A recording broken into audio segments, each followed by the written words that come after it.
Meid ei ole kevade saabumine ainult rõõmustanud, vaid on rõõmustanud ka see, et kevade saabudes on saabunud ka uus Buduaari ajakiri. Ja meie teeme teile täna pisikese ülevaate, mida põnevat te sellest uuest värskest numbrist lugeda saate. Meie seekordne kaanestaar on väga päikseline naine, nii nagu ka algav hooaeg ise, Piret Laos, kes vahetas möödunud aastal raadioeetri otse-eetri vastu teles. Räägime temaga sellest, milliseid muutusi on see tema ellu kaasa toonud. Piret räägib seal väga ausalt sellest, et ka temal on komme nagu paljudel naistel üle mõelda ja tänu teletööle juhtub seda päris sageli ja räägimegi sellest, et kuidas siis sellega toime tulla ja Piret jagab seal väga põnevaid nippe. No loomulikult Buduaar on ikkagi naiste jaoks ka selline ilupiibel, võiks öelda, kus sa saad ilunippe ja erinevaid asju teada siis ilumaailmast, ka uudiseid, et mida me sellest ajakirjast leiame. Seekord me keskendume ilulehekülgedel juba 100% suvele. Räägime hooaja ilutrendidest. Räägime hooaja must-have ilutoodetest, mida igal naisel võiks juba kosmeetikakotis leiduda.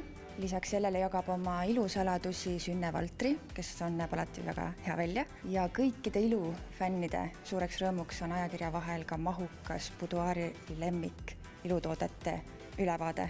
Nii et sealt on leidnud alati paljud naised omal uued lemmikud, kaasa arvatud ka mina.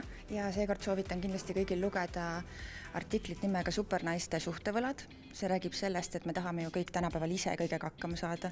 Me vahetame rehve, me teeme karjääri, me kasvatame lapsi, me ronime järjest kõrgemale karjääriredelile, eks ole, ja kõik on ise. Aga kuidas see mõjutab meie suhteelu, kuidas see sinna edasi kandub, sellele otsime koos terapeudiga vastuseid ja räägime sellest tegelikult probleemist laiemalt. Hästi inspireeriv lugu on naistest, kellel on 2 karjääri ja see tõestab seda, et mida rohkem teed, seda rohkem jõuad.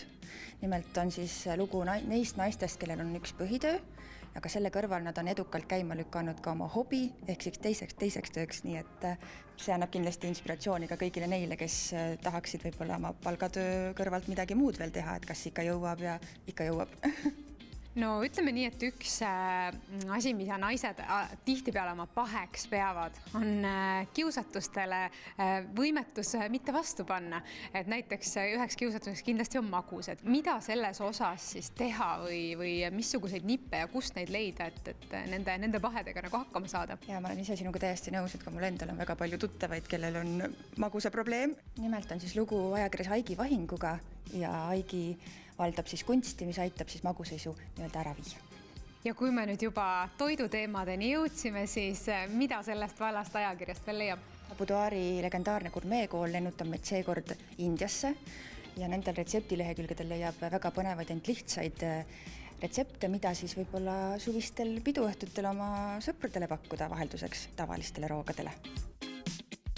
Ja kust me võime selle põneva uut infot täis ajakirja leida? Kõikidest hästi varustatud poodidest. Haarake värske Buduaar näppu ja hakake aegsasti suveks ettevalmistusi tegema.